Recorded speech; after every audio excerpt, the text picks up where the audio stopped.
But without further ado, I think I'm just going to get right into the review for Kingdom Come Deliverance 2. You may have caught my early impressions video from last week, but I think I covered pretty much a lot of the pros in that one, not so much of the cons. I wanted to save those for the actual review, but a lot of this game can be summed up as historically accurate medieval Skyrim, or as I like to say, peasant simulator, because it is some of the most in-depth role-playing that I've seen in modern gaming. I mean, you play as, some of the characters are historically accurate, like your buddy Hans, that you kind of roll into Bohemia with. And the decisions that you make, not just the dialogue choices, but the actions that you take in quests, they all weigh very heavily into like the outcome and the story. So you're gonna enjoy making choices. You're gonna enjoy the story writing, the dialogue and voice acting. It's absolutely immersive, and really contributes heavily to this like great atmosphere. Like you really feel like you're, in some part of medieval Europe. Like I wish I had this game when I was going through like social studies classes in grade school and learning Wow. about knights and things like that and feudalism. It gets Like that this is nitty pretty much, gritty. yeah. Oh. The crafting is like borderline tedious, but like still a really good time. Like you have to, if I'm gonna make a horseshoe, I have to heat up the piece of metal, and then I have to take it out of the forge and onto the anvil, and then I have to like hold the right trigger and let go after aiming it and striking it in just the right place so that it sparks come off of it. And if once it gets too cold, I gotta heat it up again. Or if I'm making a potion, I have to like either boil wine or oil or some kind of base and then add herbs. Like there's, at least 3 to 5 different ways to cook any kind of meat that you might hunt. Any kind of coin that you're making, like you really need to earn it. Just generally, you could say that things are like kind of difficult or like tedious, but like I'd call it historically accurate, because this is probably a lot like what life was like at the time. So you're not really going to get away with crime easily, and boy, combat feels so like weighted, not just in like the speed of the moves, but like you really don't want to try to fight everything. Like you're not clearing a dungeon full of monsters, and even things like fast travel, you can get certain events will happen, and you won't even be able to avoid them. It's bad enough if there's one stranger that you encounter on the road, but if there's 2 or 3, it's like you might as well turn tail and run, because they outnumber you. And even if you have good armor and items and stuff, like you're not gonna fight 3 guys at once on the side of the road while you're trying to get from point A to point B. There's just bandits around every tree. So again, historically accurate. But that being said, everything is very rewarding. You can see one of the fights on the B-roll right now, and this was after I actually got some like armor and like a shield, and I was kind of getting into it. So you can perfectly parry certain attacks and then strike back with counters. There's a lot of in-depth fighting moves and like combos and stuff that actually take a good amount of time to learn and to master.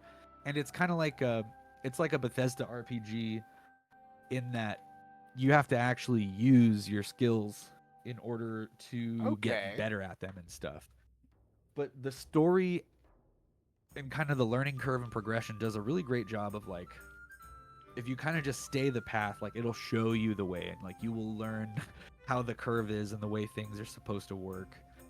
But yeah, on to some of the cons. Speaking of Ooh. having to Okay. learn some Okay. stuff, the biggest one for me that stands out the most was I was so bad at some of the tutorials that like I actually broke like the NPCs or something. Like I kept trying it over and over again and not doing it right, and then eventually you kind of just like glitched out and like got stuck.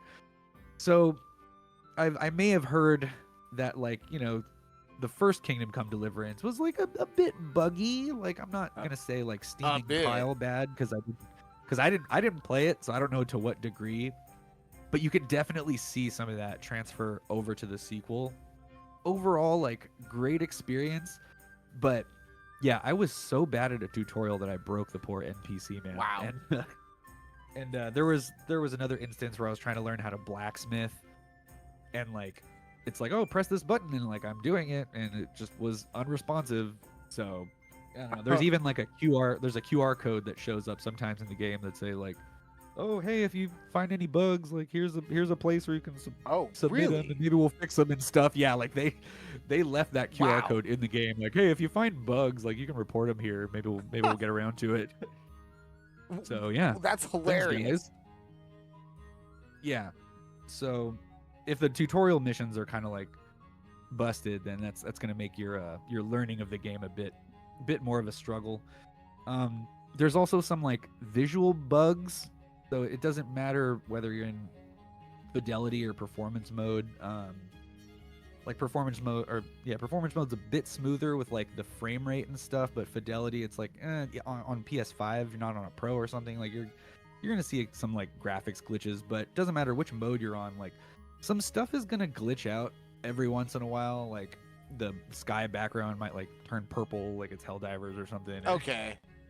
So nothing nothing super gonna get in your way though, right? Yeah, other than the tutorial maybe breaking or sure. But visually, it's like might break the immersion a little bit and remind you that you're playing a video game. But it's nothing we haven't seen from like other Bethesda games and Skyrim and stuff like that. Bethesda style games, yeah. Well, yeah, I mean, Bethesda style glitches. Yeah, you're right on the money with the first Kingdom Come Deliverance, where it was. I played that one, and it's definitely very buggy, especially the DLC. Oh my god! But wow. But we're seeing the B-roll here, and I'm definitely understanding what you mean by in-depth role playing. There's a lot of options a lot of options for dialogue. A lot of different attitudes you could take, and that combat, I gotta say, that was like some crazy For Honor chivalry shit going on. Yeah. Like, whoa. Exactly. Yeah, it was intense, and that clip, man. I was just started to feel good about fighting people and stuff. And that was an encounter. I was just fast traveling. Fast traveling is pretty interesting and chaotic because I was just trying to go from one town to another, and it's like, oh, some bandits are assaulting some guy on the road. Like, do you want to try to avoid them? And I tried, but nevertheless, I could not avoid the fight that came on to me. This dude tried to get me to have a drink, and I didn't want to drink with him because I was like, no, sir, sorry, I don't drink with strangers. And then he starts fighting me. Oh my god! First. Then he takes out his sword, and like I end up killing the guy, and I come to find out that it wasn't an alcoholic beverage he was trying to serve me. It was a sleeping potion. So if people come onto you or they stumble onto your unconscious body, you'll get robbed. Like people will take advantage of you and stuff. Like that's I'm wild. telling you, bandits around every tree, and it's actually pretty awesome. The only other kind of like minor con was they kind of do this in a really clever way where like some of the details and like the quests are like almost left out or like grazed over on purpose. So like this is the kind of game where like you're going to want to screenshot like certain information or like record the conversation and then come back and revisit it at certain times. You almost want to take notes, but some people could call that a lack of like quest indication. And maybe map points, checkpoints, and things like that. It'll just be like, oh, go over here. And you're like, why? What am I doing again? Like, oh, yeah, somebody told me to look for something, and I forgot what that was. It's not the kind of game where you're going to want to put the controller down during a cutscene either, because you'll have a choice to make, like, right then and there. And if you don't have your hands ready, you might be taken by surprise as to, the outcome of whatever happens during the conversation.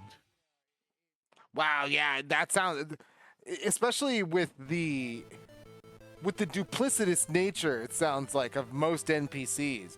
Like, it definitely sounds like an immersive experience. Sounds like something you could easily get lost in. Sounds like, especially with this combat. This combat looks insane. The parries that you're doing, the strike backs, like the places I noticed that you're also trying to like hit him in different areas. At one point, you knock his shield away. Like that was like it really is. You really do get into it. It puts me on the edge of my seat just watching it.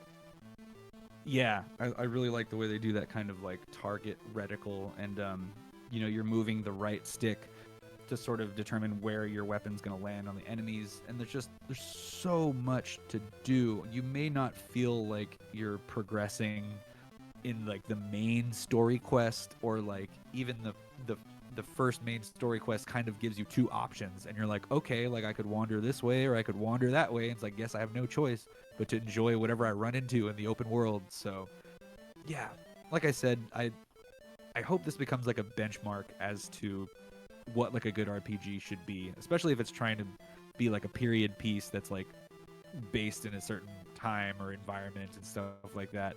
It's really great stuff. But all in all, I'm loving every minute that I'm playing this game, even when it breaks. But final score for me, it's gonna be a 4 out of 5. Okay, I can see that. And hey, you know what? For some people, I will say I had this problem. I definitely feel like those glitches. I don't get super annoyed by the Bethesda style glitches, but I definitely understand there are people who do. Things like that are deal breakers. Like what you were explaining with the tutorial breaking on you. I know anecdotally a couple people off the top of my head that I could tell you, total deal breaker. Yeah, exactly. I mean, if you're not used to it, you don't expect it. If that's it for you, you just throw your controller, and then yeah, that's fine. It's yeah, again, just not the most polished thing ever, but I didn't let that, you know, get in the way of me having a great time playing this one, and just experience something that like I never would have sought out in other ways. You know, like when I probably saw some sort of image of like the first game, and was just like, oh, like a knight with a sword and armor, like that could be anything. Like this could be crazy fantasy, but I didn't realize how much of a History Channel episode like this was. So that part of it I'm really enjoying. So 4 out of 5, Kingdom Come Deliverance 2. Definitely check it out if you're looking for something a little bit, a Skyrim experience without the dragons, sounds like. If you want a little bit more of a grounded medieval fantasy experience, albeit a little buggy.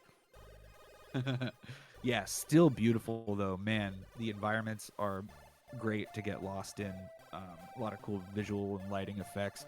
Oh, and kind of a tough as nails Iron Man save system too. Like, you have to brew a potion called Saving Schnapps in order to save your game, or you have to sleep in a bed that you own. So first of all, you have to own a bed and then sleep in it, but you got to make it back there first. So don't forget to brew your Saving Schnapps, everyone. Wow, you know, pretty retro, pretty old school. Definitely has a lot of charm to it. Kingdom Come Deliverance 2, 4 out of 5, CFM Radio. You heard it here. That's what Drix says. I think it looks amazing too. Definitely not a game you want to miss. Oh yeah. Carry your busted buddy through the night. Get him back to safety. Get some herbs in him, maybe some ale.